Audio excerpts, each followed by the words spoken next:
Stick around for a short and very minimal January setup in my business bullet journal.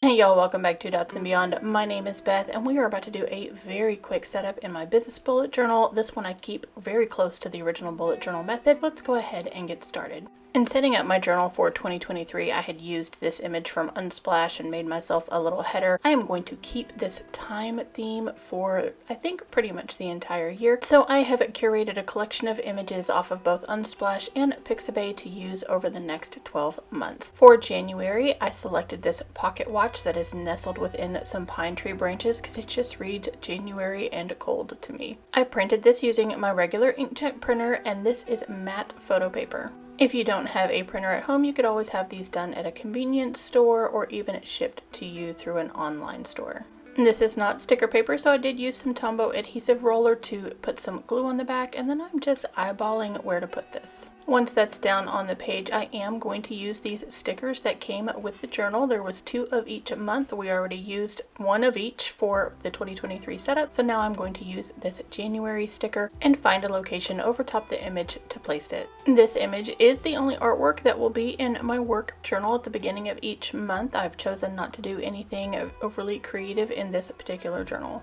It's not perfect, but when I designed the 2023 sticker over top of this particular image, I tried to make it match the same sort of font and style as the stickers that came with the journal. Just an extra little touch. You definitely don't have to do that to keep things cohesive. On the right is going to be a linear calendar, much in the bullet journal style, but I also still like to see a calendar grid, so I'm going to do a mini calendar up in the top right corner. I do like to use mild liners in my business journal. I have a pack of 5 that is sort of a vintage neutral theme, and I like to use a different one on each month. So starting off with January, I have selected the gray.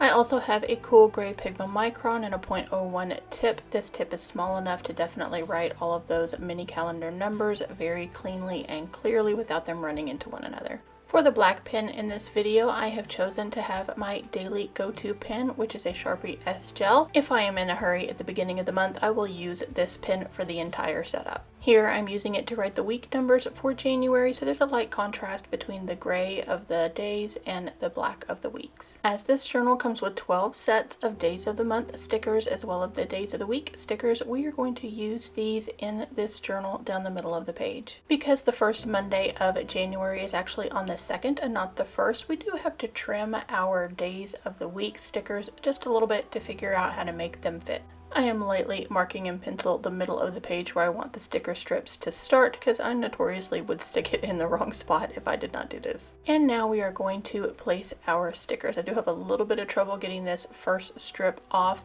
I've also realized that getting them into place is not necessarily the easiest thing, particularly for me. Makes me reconsider whether I need to buy those fancy sticker tweezers or not. Once I have that on the page, we'll add the days of the week stickers to it, and I'm also aligning this so that that Monday falls on the 2nd. We will then trim this off at the bottom, and I will trim those, keeping the extra pieces by sticking them on to the sticker sheet again, because all I need is one more S. And boy, do I have a little bit of a hard time getting that teeny tiny S into the right spot. And even though the S's for Saturday and Sunday are side by side, I do like to take this mild liner and use it to highlight the weekends. It's just a visual cue where I know exactly where they are. This is super helpful if you work a Monday through Friday week. And if you don't, or if your days off are not even together, I find it helpful because I have worked that shift work to highlight the days that I actually have off so that I can see them at a glance. And that wraps up both my calendar as well as my January cover page. For me, mentally, I know that I try to keep big events and things on the right. I try to keep recurring meetings and things on the left. For some people with one bullet journal, that means keeping personal appointments on one side and work on the other. Now let's switch over to my next spread, which will be a priorities page as well as the big list page. First, we're still in the front of a new journal where this leans down towards the desk, so I'm going to prop it up with a roll of washi tape. The Bullet Journal Edition 2 had headers for its pre-printed pages all the way at the tippy top above the dot grid. I have chosen to follow that same pattern through the course of this journal. For the priorities page, I am going to have a section for each week, a section for deadlines, detours, and add to February. The bullet journal edition 2 has this smart grid guide where it is already divided by 2 tiny dots that are barely visible in thirds as well as halves. So when deciding on this layout, I went ahead and used those just to make separating the page always that much easier for me. In each of these weekly sections, I will jot down high points for events or projects that will keep things moving in the correct direction. Deadlines is pretty self-explanatory, but I did choose to stick one of the little circle copper stickers from the sticker set here just to make sure I can see that deadline mark. The detour box in the bottom left corner is for me to track those things that come along and are assigned spur of the moment that can derail a project or a goal. For the right side of the spread, I am simply writing the big list. And that is exactly what this is. So at the beginning of each month, I will write down an entire list of every event, every project, every goal that I have running for the next calendar year. So for January, the big list will run from January 1st through December 31st. In planner terminology, this is called a brain dump. It's just a phrase that I choose not to use. Now I will section this up as I am making my big list. There will be projects, there will be events, there will be programs. Sometimes I have to run a program and I'll just make a list of those things. And then again over here on detour, I will keep a list of something that derails one of those. And then the add to February will specifically be items that I need to add to the big list at the beginning of the next month. I do reference this page very often, and sometimes at the beginning of the week I will actually write another big list. If things have gotten really frantic and crazy, I will just rewrite the big list all over again and start from the beginning just to clear my mind. In my business journal, that's all I need in the weekly collections at the beginning of the month, and the next page will start with the daily logging. Now I'm going to start by going ahead and putting a header up at the top that reads daily log, finding my center spot, and then framing daily log from there. You could also write your headers left justified on the left page or right justified on the right page to avoid having to find that center spot. For this year, I did purchase some daily calendar stamps. I got these off of Amazon for about $3. I actually saw them for the first time on Stationery Pal, but then when I went to buy them, they were no longer available and I went looking for an alternative.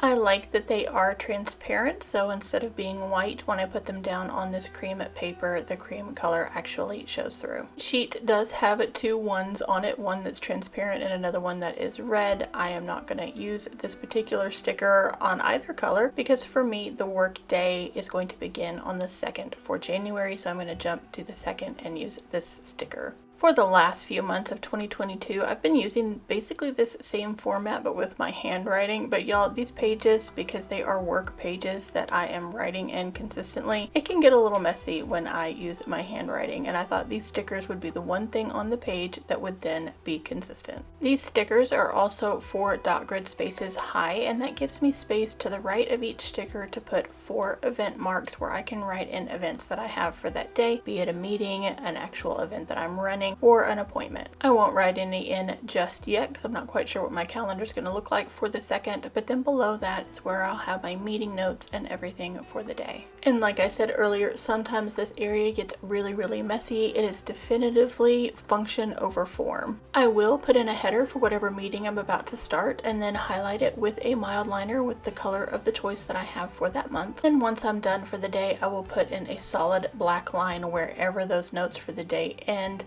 It is just a clear indicator that that day is ending and another one is beginning. One other thing, I do actually put in a to-do list directly below that date sticker and the events for the day to start off my day. But when things get really crazy, I will default to an Alistair Method weekly planning to-do list. And y'all, that is how simple my work journal or business bullet journal setup is. The only thing we have left to do is take note of our January pages and get them added to the index. I do have my index categorized by annual collections, events, projects, and then the monthly setups. So this will be the first entry under that monthly category, and we just need to note that it begins on page 42. And then when I get to the end of January, I will come back to the index and mark what that ending page is for the month.